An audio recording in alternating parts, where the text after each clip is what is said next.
Good morning. मी देवयानी जोशी. एक गोष्ट आणि आपल्या आयुष्याला समृद्ध करता येऊ शकेल असा एक छोटासा विचार. चला ऐकूया. अप्पा-दादांनी पाठवलेली गोष्ट आहे. रिअल स्टोरी आहे. थोडे माझे उच्चार इकडे-तिकडे होतील कारण मला फ्रेंच नावं घेता येत नाहीत. 1965 मध्ये आंद्रे फ्रान्सवा राफ्रे 47 वर्षाचा तगडा वकील, म्हणजे आपल्याकडे नोटरी वगैरे असतात तसे, फ्रान्समधल्या अल्स शहरातल्या 90 वर्षांच्या आजीचं घर त्याला खूप आवडतं. जीन कॉल्मेट त्यांचं नाव. आणि ते व्हायजर कॉन्ट्रॅक्ट करतात की all her life he will pay her 2500 francs per month. 2500 francs ते तिला देणार असा कॉन्ट्रॅक्ट करतात.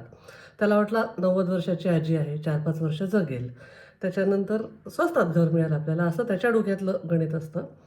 1995मध्ये 77व्या वर्षी आंद्रेची डेथ झाली आणि घराच्या किमतीपेक्षा डबल किंमत तोपर्यंत त्यांनी पे करून झाली होती.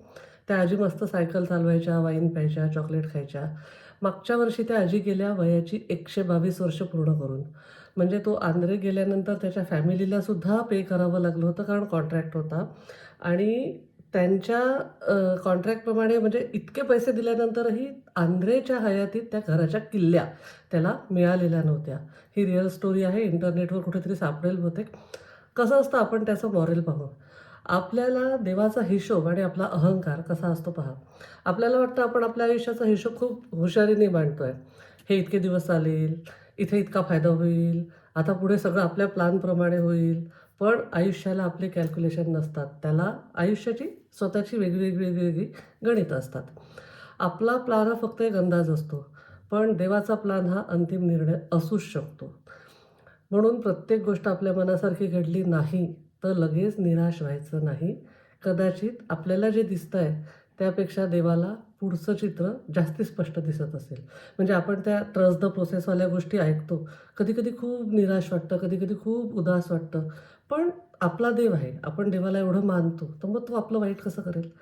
त्याच्यामुळे आपले जे डोके लावून जे कॅल्क्युलेशन असतात, त्याच्याशिवाय जे देवाचे प्लॅन असतात त्याच्यावर विश्वास ठेवायचा, प्लॅन करायचा, एफर्ट घ्यायचे, पण शेवटी ट्रस्ट द डिव्हाइन प्लॅन.